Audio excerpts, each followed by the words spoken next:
নমস্কাৰ। মই পূৰ্বালী শৰ্মা বৰদলৈ এইবাৰ আপোনালোকলৈ লৈ আহিছোঁ প্ৰিয় কবি তথা বান্ধৱী মনালিছা শৰ্মাৰ কবিতা সাধুকথাৰ কথা।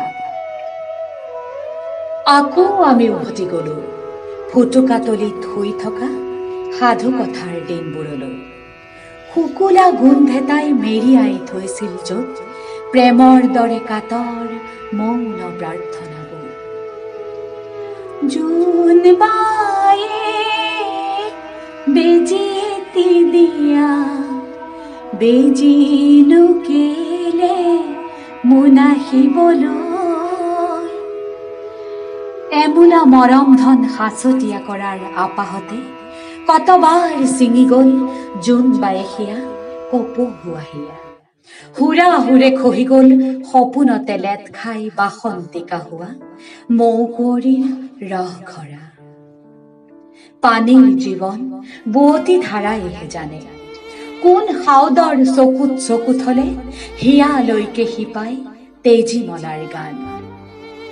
হাতোনে মেলিবি ফুলনি ছিঙিবি কৰে নাৱৰীয়া পাট কাপোৰৰ লগত অঙঠা হৈ জ্বলে। ঐ তেজীমলা, মাহীয়াই ঢেঁকীতনো কতবাৰ খুন্দে। সময়েচোন ধাৰণ কৰে বাৰম্বাৰ সনাহী জুই, কাৰ হিয়ানো নজ্বলে। ঐ তেজীমলা, কাৰ বুকুনো নুখুন্দে অনাহুত শোকে।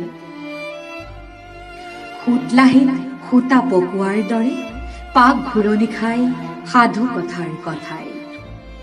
কোননো নহয় কমলা কুঁৱৰী,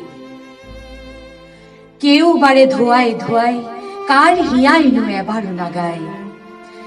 আই মোৰ ভৰি কুটে কুটাই, আই মোৰ বুকু কুটে কুটাই, আই মোৰ ডিঙি।